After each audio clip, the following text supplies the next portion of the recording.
Hey everyone, my name is Ryan Kimball, a ketogenic fasting health coach and weight loss expert for women. Thank you for checking out my video here on toxic superfoods. I specifically am going to go over how toxic superfoods relate to a resistance to losing body fat, right? And this is super important because having that lean, fit body obviously is a goal for a lot of people for many different reasons, but it has a lot to do with how healthy you are too, right? So if you're eating superfoods that are actually toxic for your body, then you're kind of sabotaging yourself while you're thinking you're doing the right thing. And that can be super, super frustrating.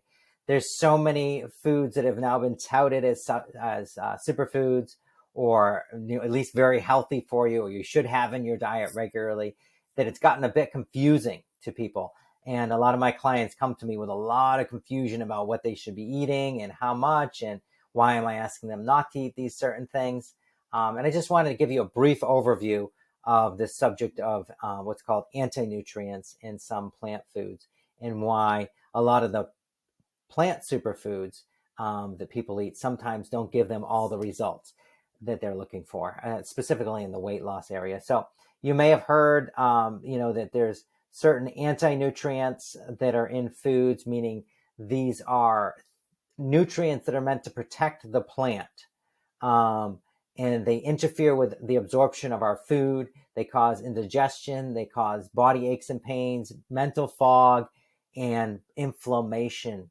Systemic inflammation is probably what I'd say the biggest problem with all of this, because that systemic inflammation leads to stubborn, hard to get rid of body fat, right?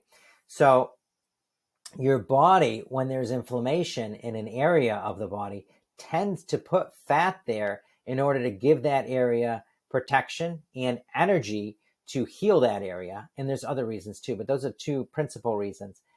So if you have an area of stubborn body fat, you may have a toxicity there that's from the food that you're eating, or it could be environmental or something you absorb some other way.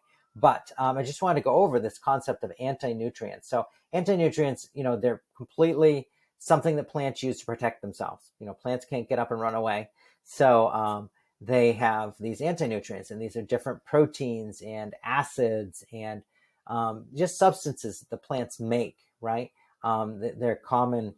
They inhibit the absorption of different foods. They mess up our enzyme production.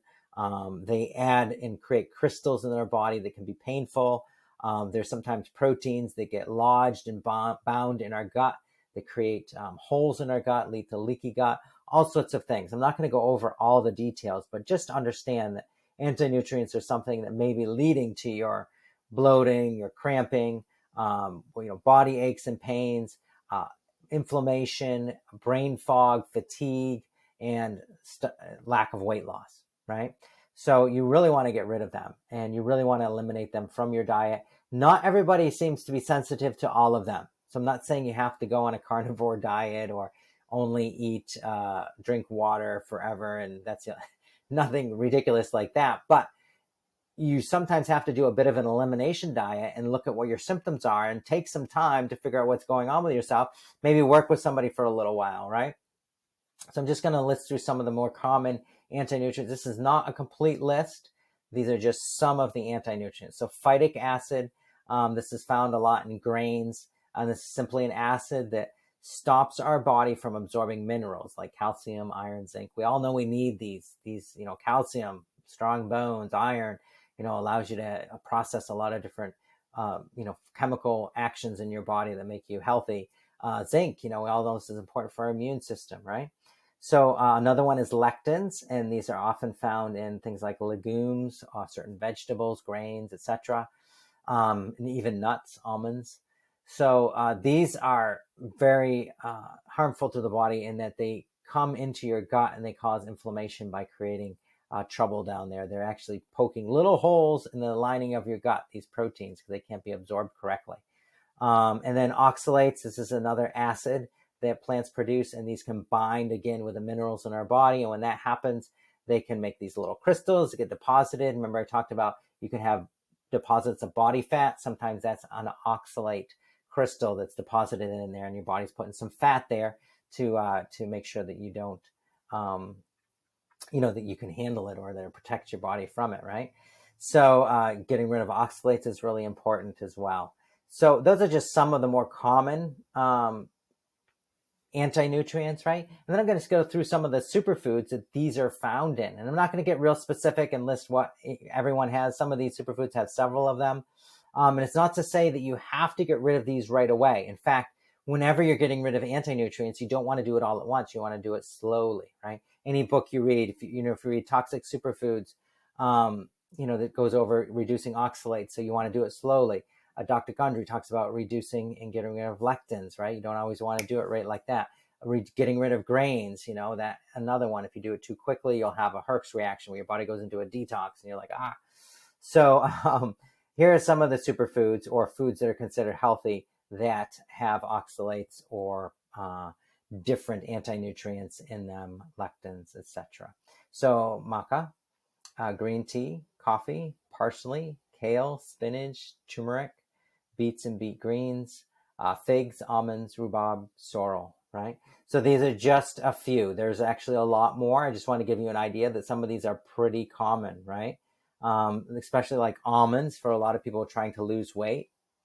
They'll be eating almond flour cookies and cakes and a lot of oxalates in there, right? And this can lead to deposits of body fat. Yeah. Same thing with almond milk, right? Or people doing kale or spinach shakes, again, high oxalate foods that can lead to this type of issue.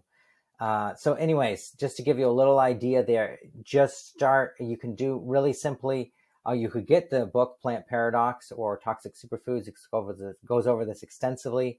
A Carnivore Code goes over this as well. And you could just do a Google search if you didn't want to get that fancy and just look up all these different anti-nutrients I listed and just find the foods that have them and start eliminating them slowly and systematically to see which ones give you the beneficial responses. Not to say you have to get rid of all of them.